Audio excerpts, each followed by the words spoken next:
Hello, let's make some yummy food. Now today we're going to be making asparagus, chicken, quesadillas, and some homemade French fries.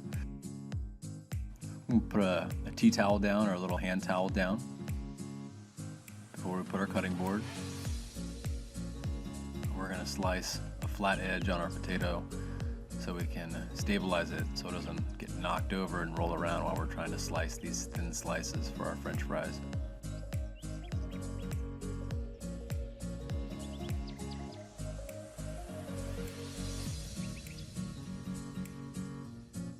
Now when you're cutting your fries, you can really cut them any thickness you want, but since I'm going to be baking these and I like my fries crispy, I'm going to cut them fairly small, but just aiming for uniformity throughout so they cook at the same rate and you're not going to have any raw bits. So about this size, medium, small, I don't know. There's some variation there, but essentially close to the same size.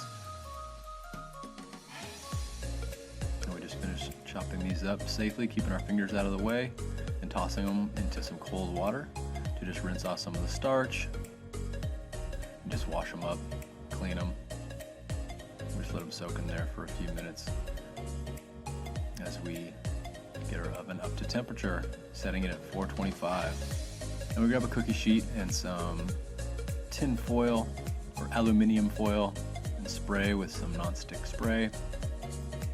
And we drain and pull our potatoes out of the water, just pat them dry with a hand towel, getting them dry before we coat them in some oil. So right now we're dumping them into a bowl before we coat them with our flavoring. Get every last one. I'm actually putting some bacon fat in here. This is just some of the oil. I'll be adding just some canola oil as well to coat these. Giving them a little toss here.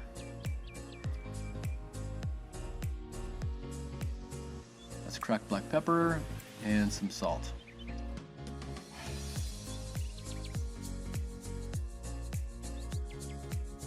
Now adjust your camera and toss these to incorporate. Get them all covered in oil and covered in the seasoning. Kind of mix it up however you want. Today I just went for basic salt and pepper, which is kind of what I like. Now we're going to dump these onto our prepared baking sheet. Now you can get a friend to do this or a child or somebody, but I like organizing these. It's just kind of fun for me. But yeah, you just kind of stack them up and get them all in their own little space. Make sure they're not overcrowded. Hopefully you can fit them all in one pan. If not, you can always use a second. Just parking those cars, getting them wherever you can fit them, putting them all on there.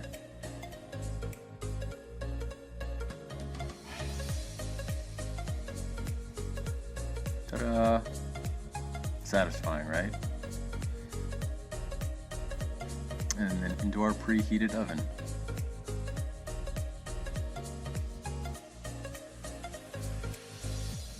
I've got some asparagus. I'm just going to snap off the end wherever it kind of breaks, or you can chop these at the end, just cutting off the last inch or so. That's just going to be a little fibrous and tough to cook down. Now I don't use a cheese grater. You definitely could, or use pre-grated cheese, but I like to cut my cheese in slices because I like the thickness variation when it melts. There's going to be some thin bits and some thick bits. And this is some pre-cooked chicken. You can use lunch meat, you can use beef, you can use pork, anything you want. So I'm just cutting that up into medium-sized chunks. In a saucepan, I'm gonna start heating up some oil and throw my asparagus in, as well as the chicken as the pan comes up to heat. Picking some thyme leaves, just separating them from the twigs and the tough bits you don't really want to be chewing on. And then running my knife over those to get them a little more uniformed and fine. Thyme is a great all-purpose herb. I use it in a lot of different things. I'll put it in soups, I'll put it in pasta, but today we're going to put it in a quesadilla. I've got a few tortillas there. I'm tossing my asparagus and my chicken in the pan and start to warm my tortilla up in a separate skillet.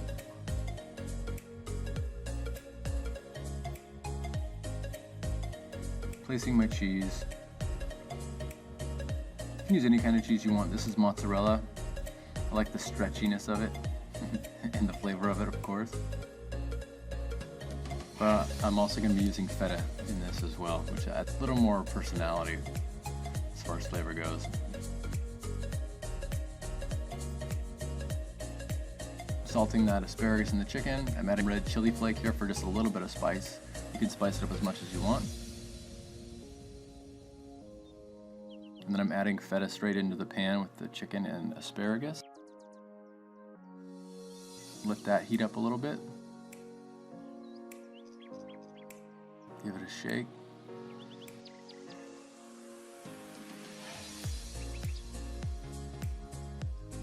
Now as the cheese starts to melt on the tortilla, I'm going to start to place my asparagus, getting it stuck there, and then spreading my chicken and feta on top of that.